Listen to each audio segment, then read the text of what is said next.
Okay, our next group, when data contradicts long-held security beliefs. So our moderator is Colonel Retired Greg Conti, founding director of the Army Cyber Institute and trainer at Black Hat and DEF CON.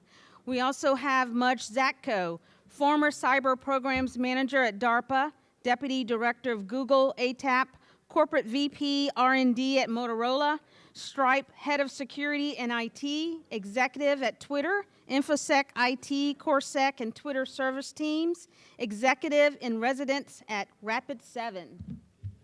Thank you. Awesome. Thank you so much. So it's our pleasure to be here today, and thank you, Mudge, for joining us. So there's a couple of other things I'd like to add to Mudge's bio. You probably know him, have seen, crossed paths with him across his 3 decades of making change. Old. Young, in the InfoSec community, and where he's been a luminary, in my opinion, a luminary and trailblazer. You know, like when you go testify in the 90s before Congress and say you can take down the internet in 30 minutes, you know that's the beginning of a great career, right? And Mudge has done that. I've met a friend at BBN where Mudge worked a long time ago, and they tell me legends of Mudge still echo the hallways. I shouldn't say that when you're drinking. That'd be bad. You know, when he was DARPA Cyber Fast Track manager, right? DARPA PM created the Cyber Fast Track program that hacked all sorts of bureaucracy that got independent security researchers and hackers the ability to participate in DARPA programs. That was game changing. So, you know, what he's done as his credo is putting a dent into the universe. And he's done that again and again and again. And we've decided that we're going to try and put another dent in the universe today and have some fun. But I'll end with this, right? That he's one of the most principled people I know. He really, truly wants to put a dent in the universe for all the right reasons. He has an unbridled energy to do the right thing. And we're honored to have you here today supporting the Military Cyber Professionals Association and HammerCon.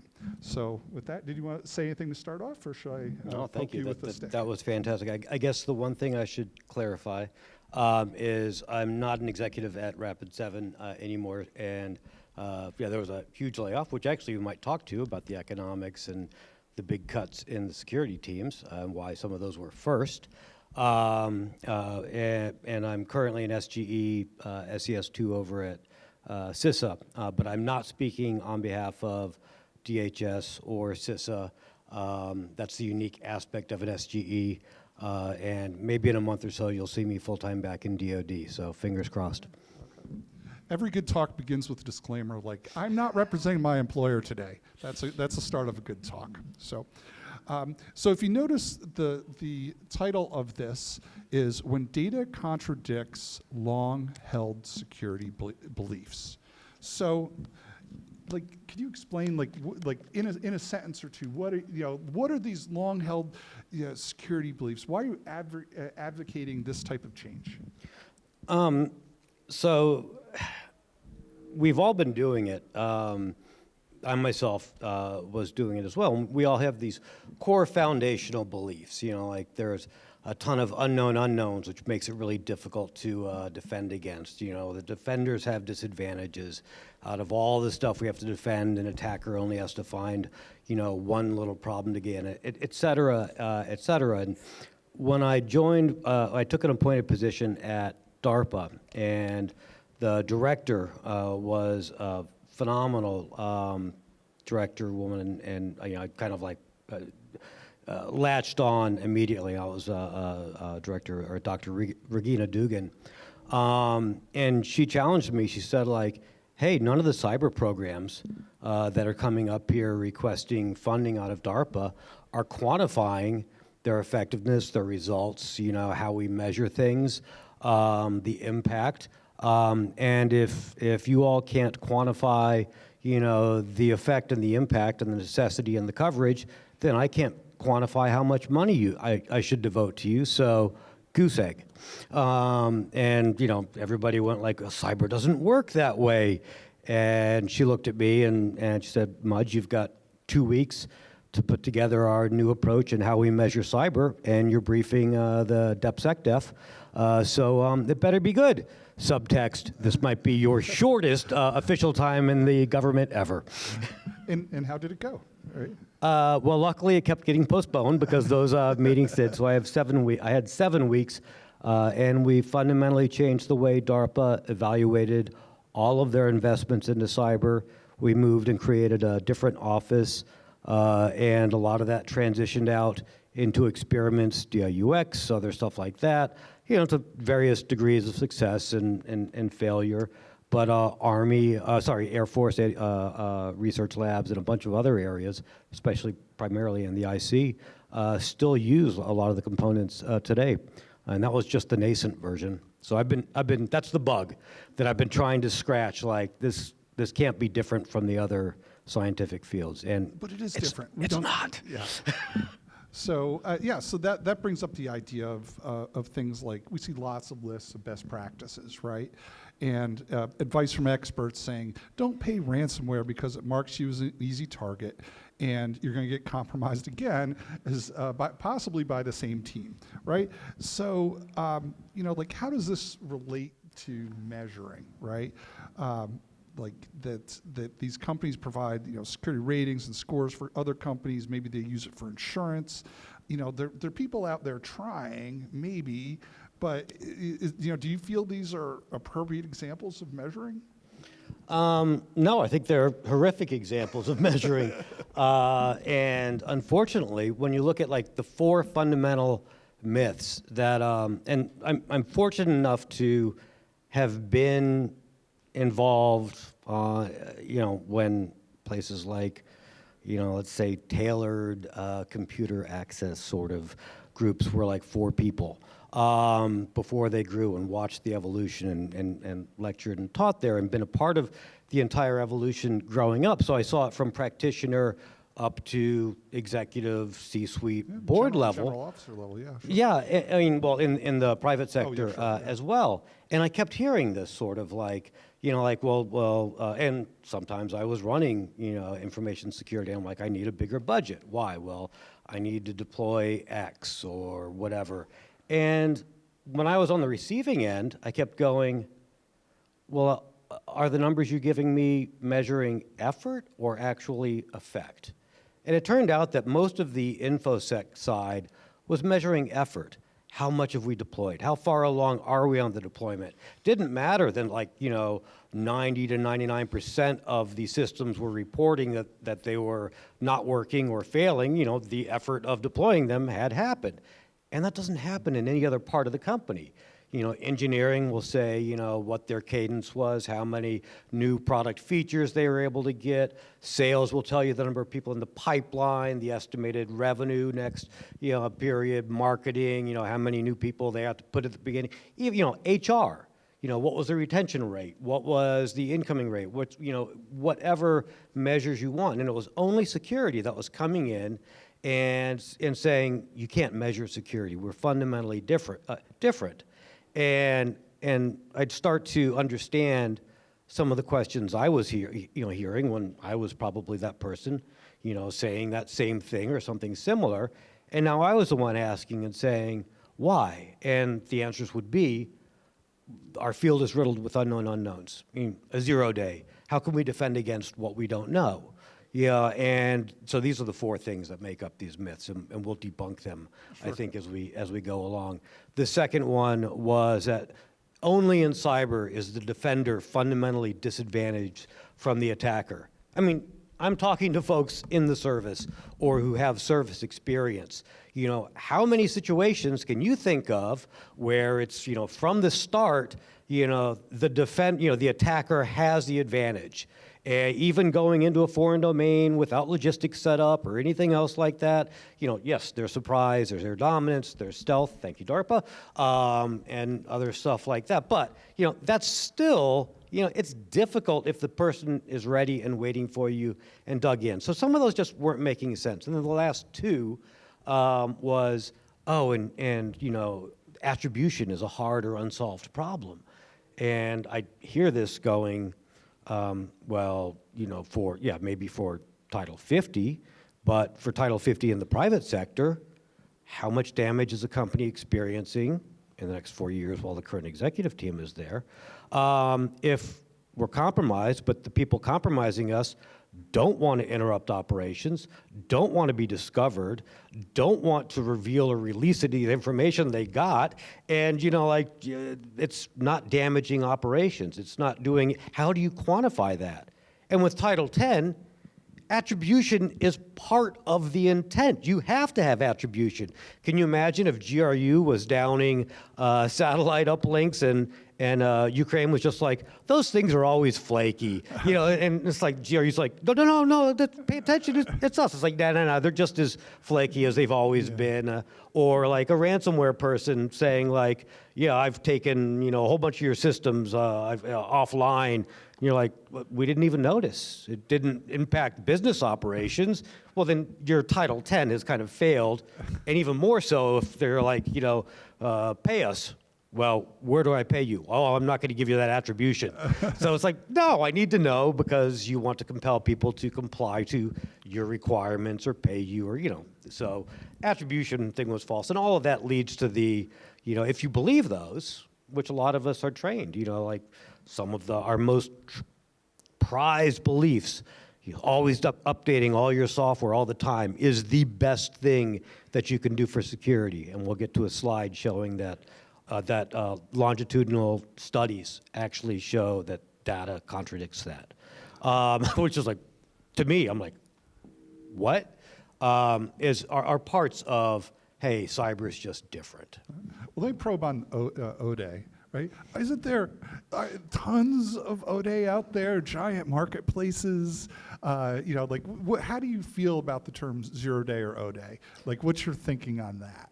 So you let off with it. Yeah. Well, I let off with people, using that as an excuse. Yeah. So I think, zero day is absolutely a phrase that just needs to be retired, never used again. I will give anybody in here $100 if they can show and explain to me and point to an unknown, because that's how we're using the term in the media, a true zero day, an unknown, not a known unknown, this thing is doing a bunch of memory management and it's heap corruption or a stack overflow, or it's a double free or something variation. A true unknown that's become known within the past decade.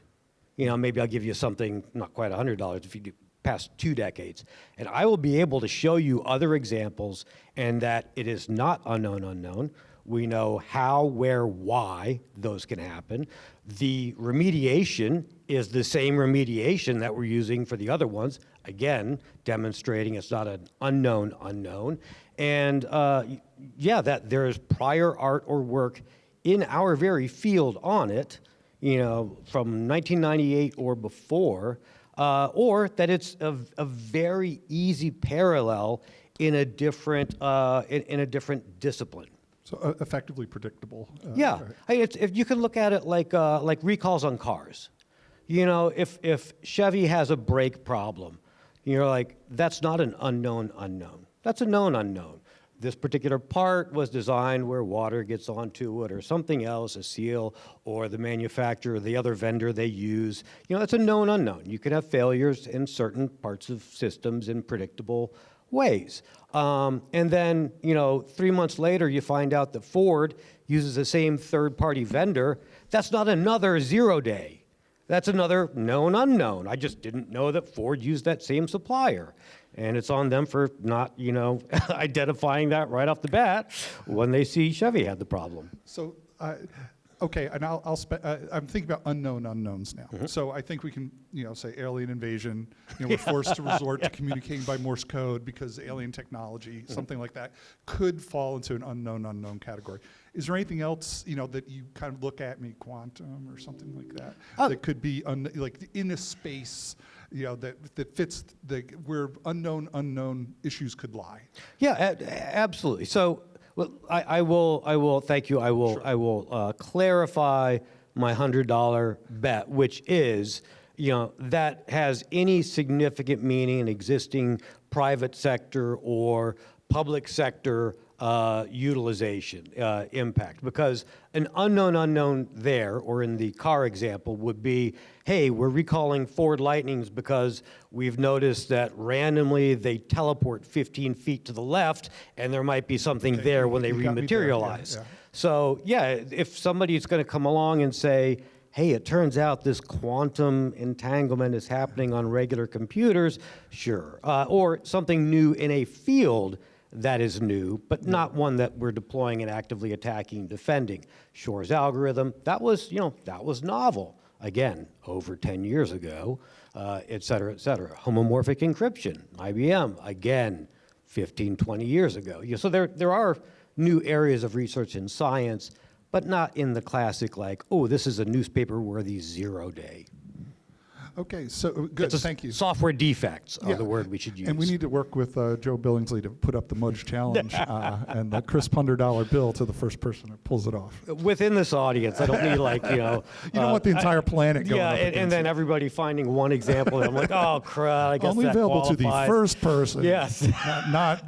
Don't bankrupt Mudge. This is one Well, person. no, but I mean, first person for that particular one. Ooh, that could get expensive. Okay, so this all leads to the idea of like prioritizing our security efforts, of what we're trying perhaps to measure, or it does take energy to measure things. And so what's your thought on prioritization in this space with what you're talking about? So there's two items in there. The cost of measurement, and in that I kind of read into, and I've seen people use that as, we need new data, we need more data. And anytime somebody says that, I encourage you to say, why? What specifically are we looking for? Because that's how science works.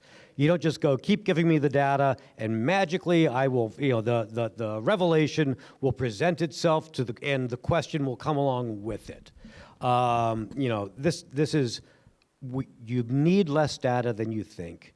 You already have the data that you need in your existing environments. Now, and we can go into examples ad nauseum on that, and actually optimizing and making money by reducing making money by optimizing business CapEx or reducing CapEx, OpEx, et cetera, and having measurable cyber improvements and reduction in prediction and forecasts as a byproduct even. But the other part, which was the prioritization. This is one that touches something that is fundamental, and it's right in front of our face, and I just oftentimes think we just don't see it. Defenders, this was part of how, me had operated for a long time. IO and IA, they were very different. IA That would be information assurance and information operations? Correct. Okay. Offense and defense, if you want it for the O for offense, and then A for, Computer network offense, computer network defense. CNO and CNA. Okay, yeah, got it. Yep. sort of stuff. There was basically across, the industry, especially from the outside view, like IO, the operations, the offense, can see what defense is doing, but you weren't allowed to go the other direction because you might put a defensive thing in place that would have revealed a capability. That makes defense look at the world in a single player viewpoint. So in game theory, if I'm a single player, rules become very simple and simplex and or simplistic, and I wonder why it's not working, because there's not really a game. I'm playing against myself, but that's not the situation we're in. We're in a multiplayer environment. We've got, at least 3 entities that all have and access the same data in our systems. We've got our business or our operations that we're running. We've got our customers that need access to some form of the data. And we've got adversaries that need to touch, find, touch, interact, export, post-process data. So it's all the same things, but they all interact with it differently, value it differently, and identify it and manipulate it differently. So here is a very easy way. Let's say you get the OWASP or a MITRE attack set, or CISAs, CPGs, et cetera. And they're overwhelming for a defender to just look at and say, I can try and do all of them, but I'm going to do a really lousy job, wasn't the word I was going to use. Or I can try and randomly pick like 2 or 3, because they're not helping me prioritize which ones are best for my company, and try to do a good job, but that's rolling the dice. Here is the simple algorithm for you to do, and it breaks the single-player paradigm. Take the list and make a single column next to each item, and put your defender cap on, and just put a 1 to 5 as to how much it's going to cost to do really well. Expand cost as you see fit, buy the product, deploy the product, maintain licenses, all the way up to and including the impact on the internal user, the extra friction imposed, it's whatever. And 5 being the most and 1 being the least. Now take the darn defensive cap off, put your offensive cap on, or get somebody who actually knows offense, not a pen test team, but a real red team, because they act quite differently, especially internally. And make another column right next to it, and say, if I bump into this item, you can cover the defensive numbers. How much is that going to slow down or raise my cost of my resources, or require a significant resource? One of the 5 people who really specialize in that to develop a new technique or whatever. And then when you're done with that, you could add a 3rd column, which simply says the prevalence in my domain of this particular problem, or the attackers, et cetera, et cetera. But you only need the 2. Anywhere you see a 1 that causes a 5, so it's cheap for you to do and deploy, and it causes the maximum amount of friction and cost to the adversary, that's probably one that you should prioritize. Anywhere you see a 5 for yourself and a 1 for the adversary, that's slow down. You might be required. It might be like, hey, you got to give them the PowerPoint click-through presentations to say they did security training, and maybe that's expensive because you got to chase down everybody, and maybe it's a cost of like 3 or 4 to you, but it's a 1 to the adversary. Yeah, do what you have to do to get it done, but don't spend all your time there. That's minimax, maxi-min in game theory, and you can look it up. Game theory is an entire field that really nicely describes the multiplayer games and scenarios, so we don't have to come up with this on our own. It works very well applied to cyber. So do you think we get the incentives wrong? We tend to look at things through our personal lens of our own incentives, and we fail to see attackers. And I will add, we fail to see vendors' incentives. Like some of the long-held security beliefs sell product, right? So, what are your thoughts? Yeah, well, that's I'll hit the last one. And I'm not trying to ping vendors, but I mean, we've all been to vendor floors and at RSA or something like that, and there's a lot of long-held security beliefs in 3-foot-high letters. Yeah. And some of them, publicly traded, making huge amounts of money. On those publicly, I've got a Jackson Pollock slide of just 1,000 vendors in a particular domain, and you'd think, well, if one of them worked measurably and quantifiably, that'd probably be the one that people are using. Why do we need 1,000 different ones? So the first part is that goes towards the measurements. Vendors are disincentivized from people actually getting metrics and quantifying what works and what doesn't. Now, I'm not saying this is a conscious act by the vendors, and I'm not saying it's only subconscious either. If you quantify where something, I know George Kurtz quite well, so I'm not picking on him, but if you quantify where CrowdStrike really works and where it doesn't, well then that's no longer 100% of the pie. And right now, vendors can sell to 100% of the pie. Any quantification reduces the targets that they can sell to. And at any given time, about 30% of all the vulnerabilities across all the DoD networks that are being tracked are problems in the very security software itself. You can get this off the old JTF GNO Vuln watch list, which is now over in Cyber Command and stuff. So that's the one. Give me the other parts, because there were 2 other I wanted to touch upon. Let's see. Well, That's the data on the vendors. yeah. So vendors and threat actors. We were talking about like it was incentives. Oh, gotcha. Right. So we're like, what's your, because I've seen this, right? Like Mm-hmm. we're in major companies, they're always looking at from these are our crown jewels.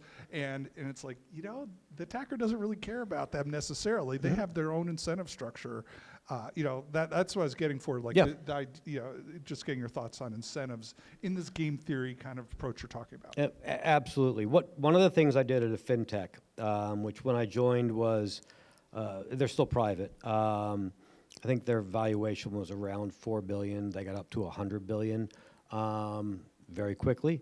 And a nice letter saying, in no small part due to the fact that we got from a 4-person security team to better than Google, and we're able to hire away Google's senior technical person when I stepped down, which was my goal to begin with. I was commuting from Newark to SFO for that job for 2.5 years.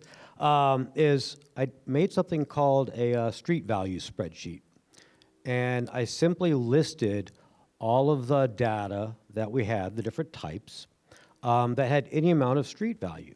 And it could be as simple as a valid email address, one that we had validated.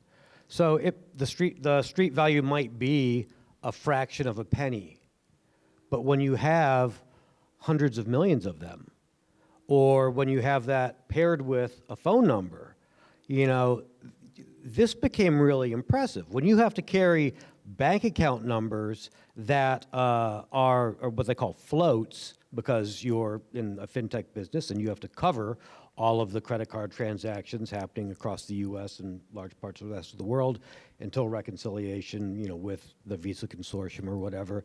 And that balance has to keep a minimum of $1 billion in it.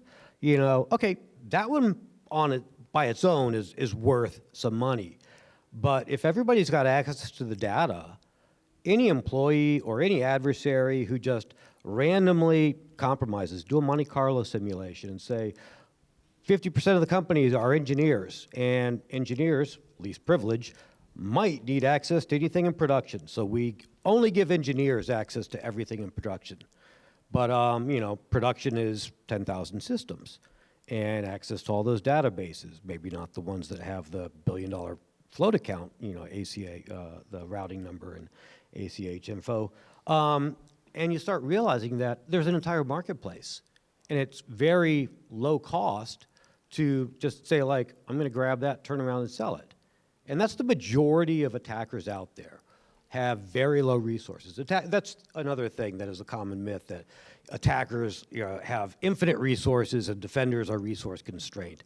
State Attackers actors. are more resource constrained. Sophisticated, persistent, Yeah, infinitely yeah. resourced. I'm sure a few folks in here have been on the offensive side and realize just how many constraints you have and how many simultaneous operations you can run, especially when you have to customize each one of them because you don't want to get rolled up when somebody, thank you, Nakasone and CNMF, for dumping a signature to virus total and imposing cost on the adversary.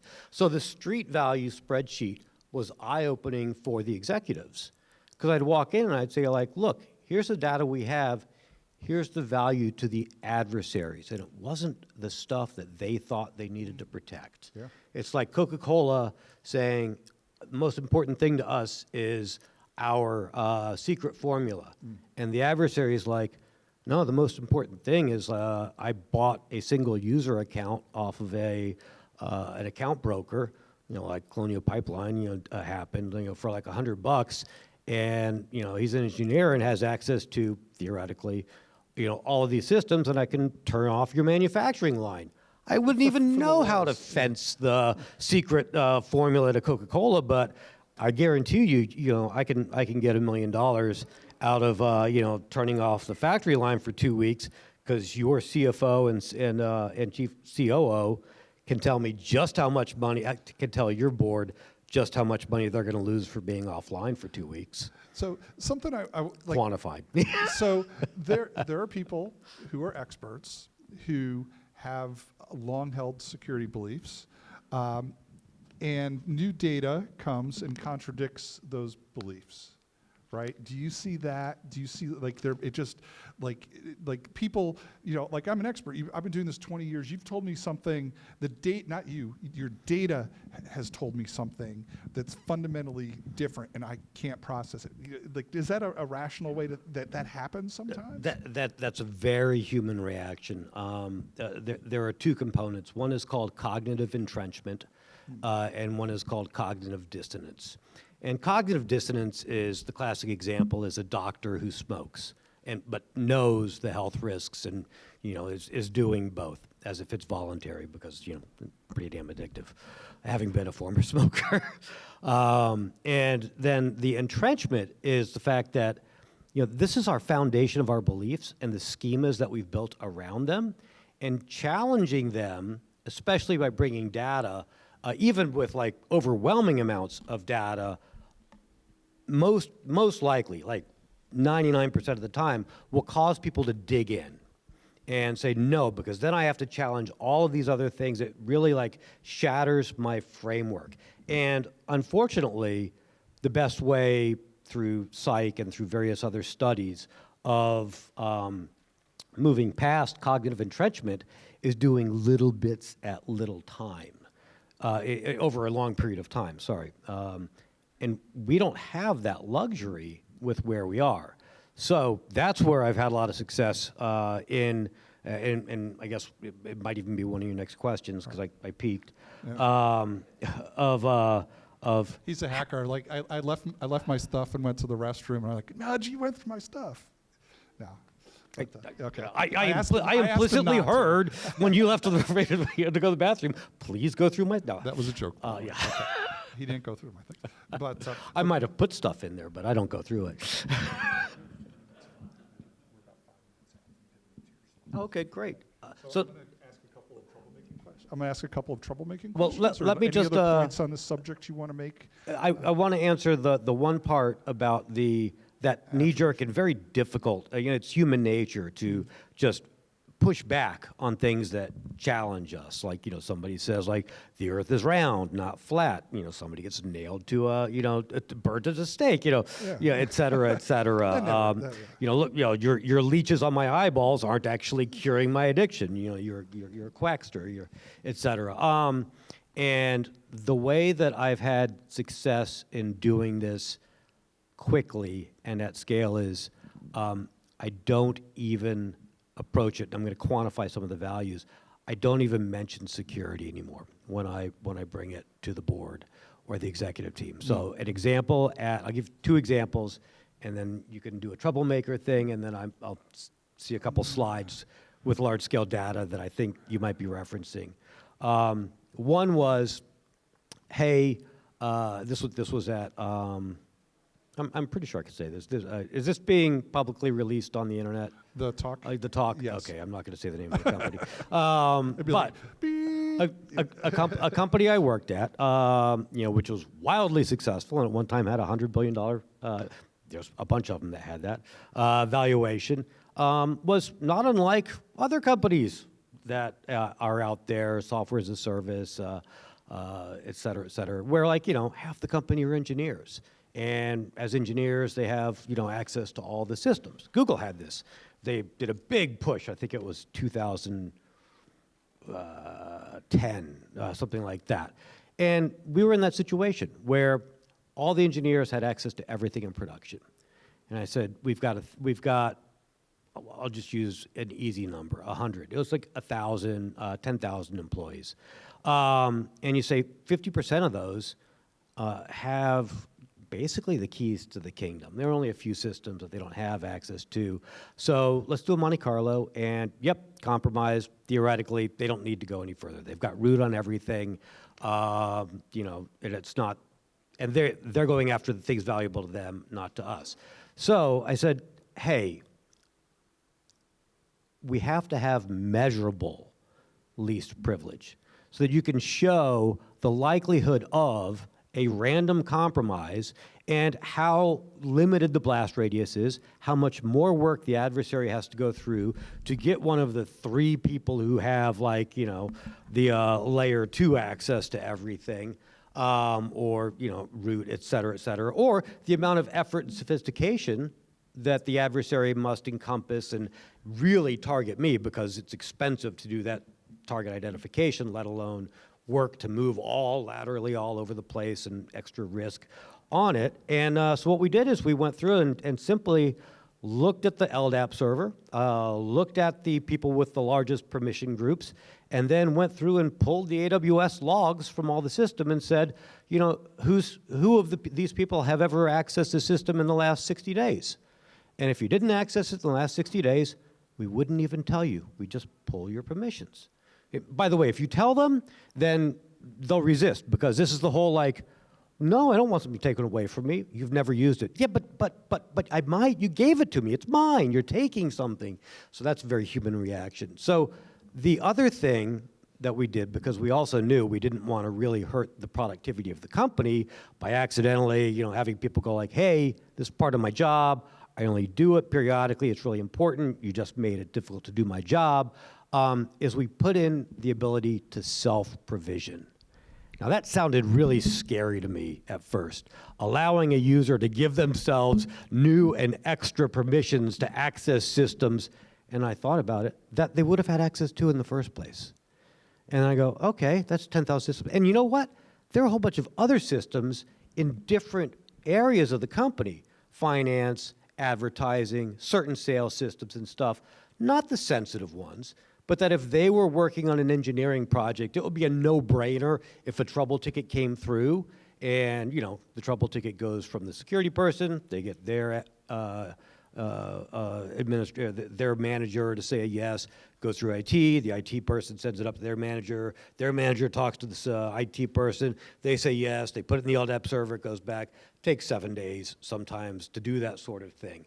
What we did is we said look, there are a few systems, we didn't tell anybody which ones, but when they tried to access one of the systems that they haven't touched in 60 days, it would say, hey, you haven't been on this system, you don't have access, touch your YubiKey so we know it's physically you. Something rooted in a physical, trust anchor.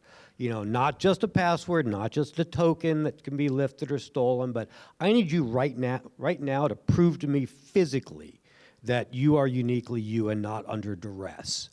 And if they did that, it said, great, come back in 10 minutes and you'll have access.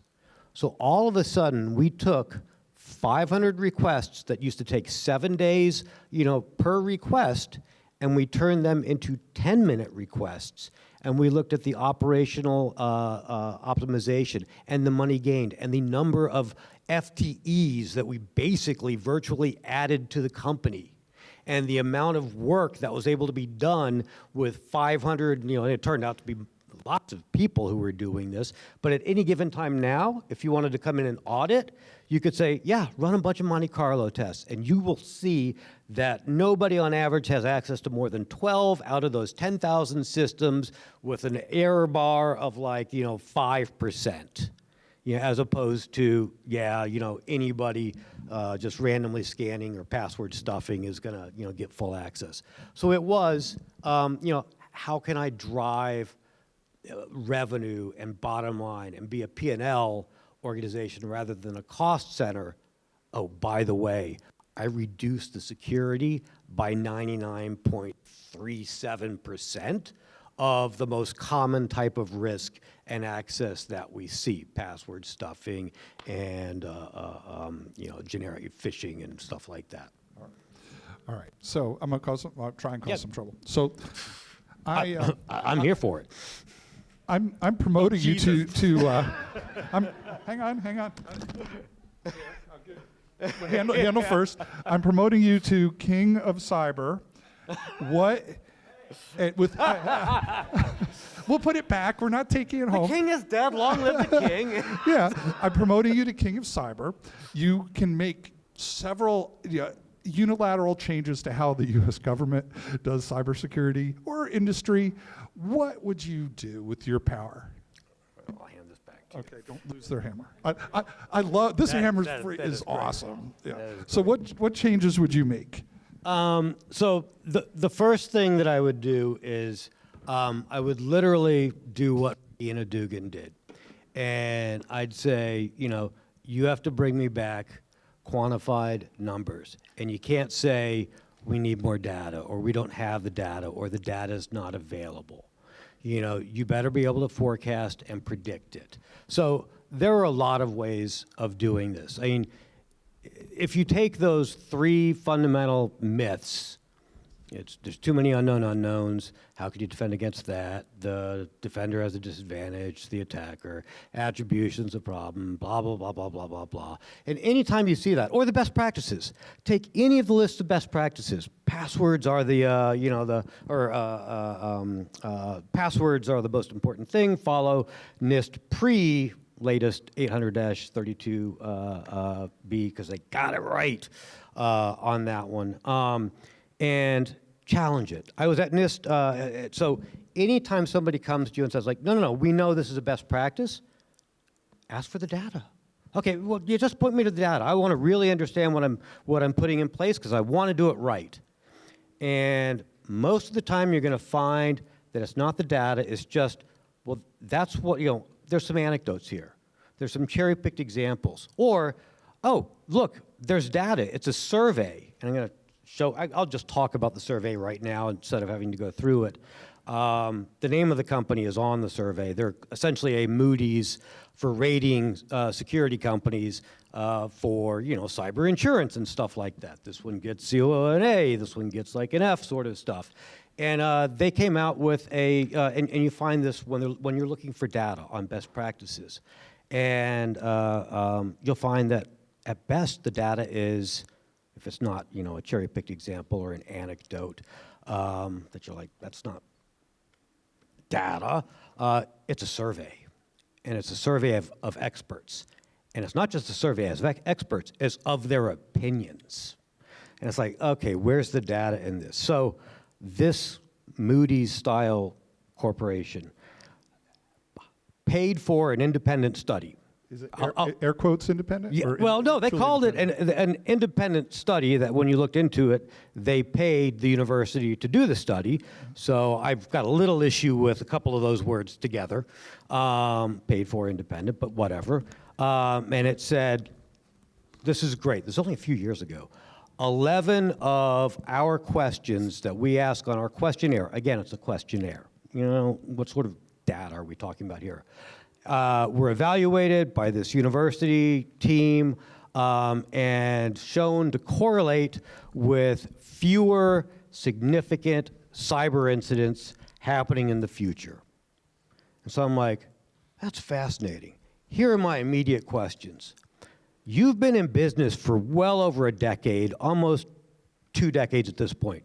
Is this the first time you measured if any of your questions are even relevant to security and the impact and the forecasting and the probability of an issue?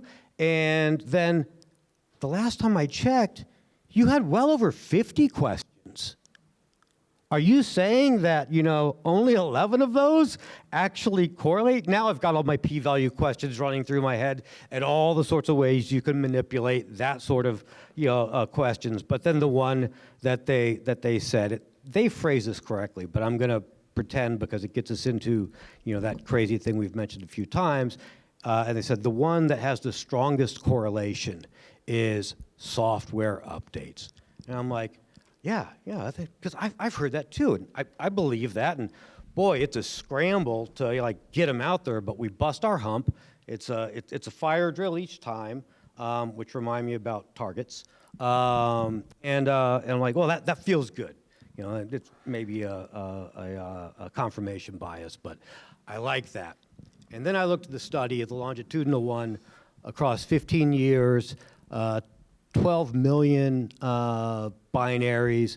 I think it's thousands and thousands of updates. And they found that for, I think it was like 30 companies, something like that, that the if an update impacts security, it is more likely to degrade it than it is to improve it. And I'm like, That doesn't jive. That sounds like a long-held security belief that's been. Yeah, exactly. So, surveys have a whole bunch of things that should be your immediate challenges, which is show me the questions, show me the methodology, show me the populations that you surveyed, and then et cetera. For the other ones of like just a belief that we've all held, where's the data showing that all software updates are the ones that need to happen? So first off, security updates are a subset of software updates. And even those have had a non-insignificant number of, I remember George W. Bush was in the White House, and I don't think the National Security Council had quit en masse at the time yet. And I got a funny call from somebody saying, oh, you won't believe this one, Mudge. Person worked in the White House. Yeah, he's all bent out of shape. He never uses his computer, but when he went in today, it just spun there and it was hung because the antivirus software introduces a new vulnerability. And the only thing, so I looked much more deeply into this before I give you why you might not want to tell people not to update, although the big companies already don't roll out updates. They're smart. They will take them. They'll do them a small batch at a time, a small batch at a time, a small batch at a time. They'll roll it out.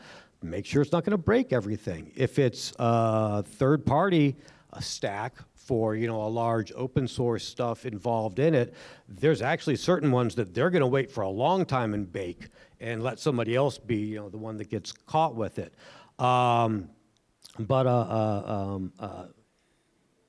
Yeah, that longitudinal study was an eye-opener. Can I pivot to another topic? Yeah. All right. So I'd like to provide... or I could explain why later, if you offline. Okay, it's up to you. I don't want to derail you. I'm about ready to go to lightning mode, I think. Derail. How much time we have? Like 10 minutes, something? 7 minutes. Okay, so we're going to derail. Lightning road. Okay.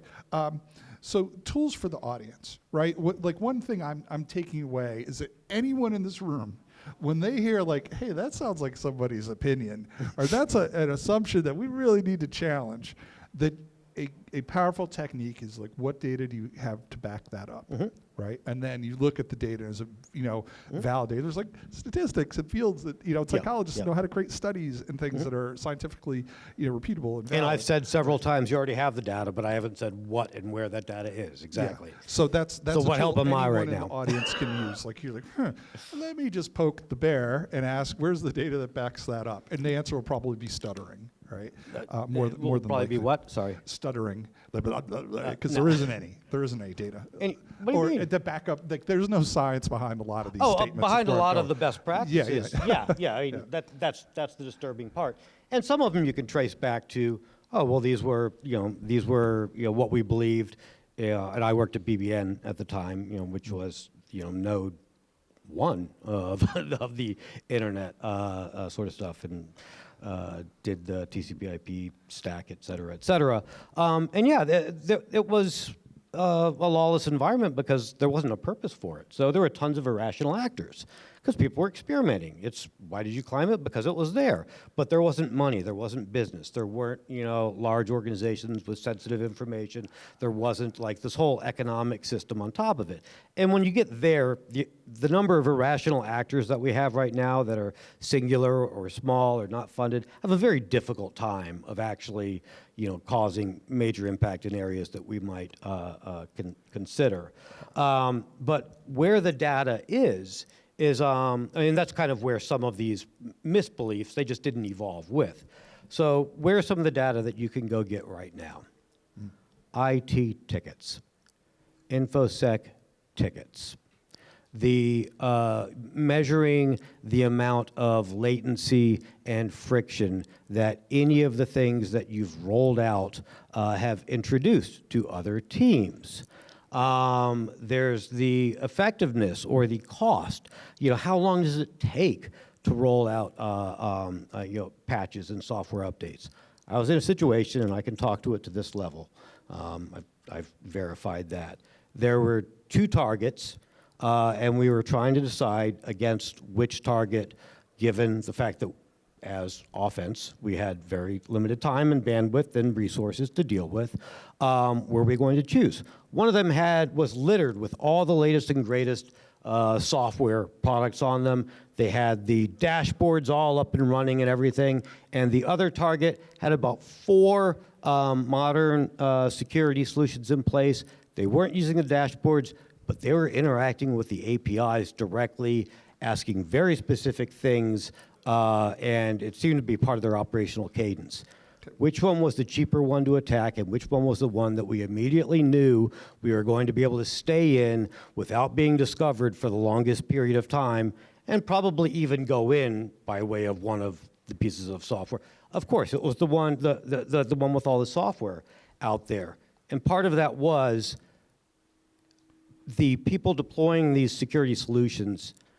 If you see a lot of the solutions littered all over the place, it means they don't understand their environment. And they're hoping that one of those solutions is just going to take care of that unknown area and put a pin in it. But you had a second question there, and we could end on that one. We have 2 minutes left. Yep. So in one sentence, No, good luck. I think we need... I'm known for my Are you succinct and pithy. for or against, like there's a growing momentum for a United States cyber force that's a peer to the Army, Navy, Air Force, Marines, and Space Force.